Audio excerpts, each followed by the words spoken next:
কলেজের ত্রাস ছিল মনোজিৎ। অভিযোগ, মনোজিৎ হুমকি দিয়েছিল 2022 সালে দক্ষিণ কলকাতা আইন কলেজের বার্ষিক অনুষ্ঠানে গন্ডগোল করবে। তাই 2022 সালের 24শে মার্চের ওই অনুষ্ঠানের জন্য নিরাপত্তা চেয়ে কলকাতা পুলিশের যুগ্ম কমিশনারকে আবেদন করেছিলেন vice principal Nayana Chattopadhyay.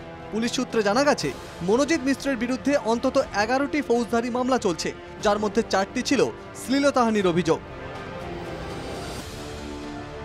College সংক্রান্ত যাবতীয় বিষয়ের জন্য মনোজিতের সঙ্গে যোগাযোগ করতে হবে।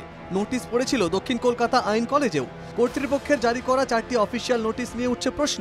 ওই নোটিশগুলোর মধ্যে একটি 2024 সালের 13ই আগস্টের। এই নোটিশটি কলেজের ওয়েবসাইটে এখনো আপলোড করা রয়েছে। তাতে কলেজের ভাইস প্রিন্সিপালের সিল ও স্বাক্ষর রয়েছে। এই নোটিশের 9 দিন পর কলেজ কর্তৃপক্ষ একটি নতুন নির্দেশিকা জারি করে। 2024 সালের 22শে আগস্ট কলেজ একটি নতুন নির্দেশিকা জারি করে।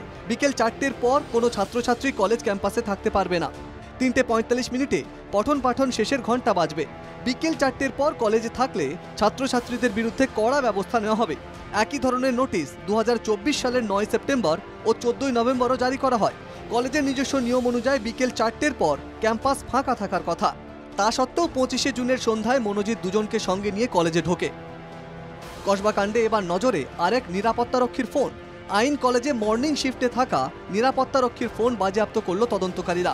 25শে জুন ঘটনার দিন সকাল 8টা থেকে ডিউটিতে ছিলেন নিরাপত্তারক্ষী। ওই নিরাপত্তারক্ষী রাত 8:25-এ কলেজ থেকে বেরোন। কসবা কাণ্ডে এ নিয়ে 5 জনের ফোন বাজেয়াপ্ত করল পুলিশ।